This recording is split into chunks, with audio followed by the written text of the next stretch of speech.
Aujourd'hui, nous allons faire une leçon qui s'appelle « Je maîtrise la voix passive » et on est dans la séquence « Bonfire Night ». La voix passive, eh bien, on va l'employer pour parler de la personne ou d'une chose qui va subir l'action dans la phrase. Voici un peu le schéma que l'on va utiliser.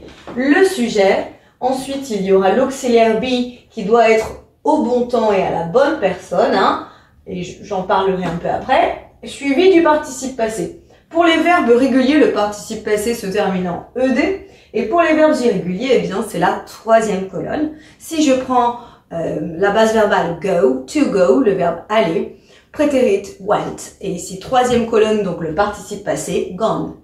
Donc c'est pour ça que c'est important de connaître les verbes irréguliers. Voici un exemple. Guy Fawkes was arrested in 1605. Le sujet c'est bien Guy Fawkes.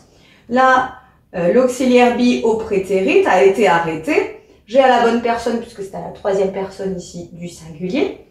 Arrested c'est bien, hop, ici j'ai bien ma base verbale. Et là, avec ed, eh bien parfait, c'est mon participe passé. J'ai ajouté un complément pour dire qu'il avait été arrêté en 1605.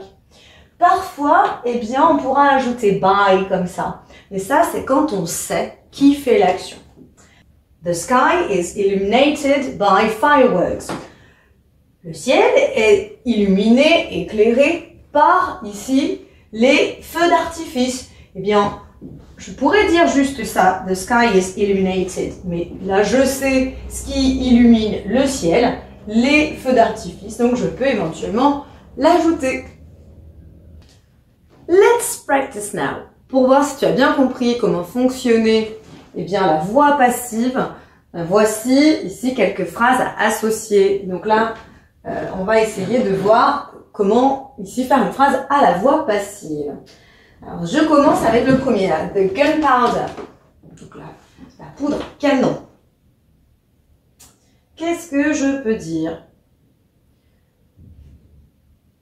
Là, je précise ici, si lit, tu sais pas ce que c'est, eh bien, c'est justement le participe passé du verbe to light, hein, allumer. Alors, the gunpowder, ici, was put under the parliament. Donc, ça a été mis sous le Parlement. Guy Fawkes, c'est facile, c'est l'exemple qu'il y avait dans le cours. Was arrested in 1605. The men were tortured.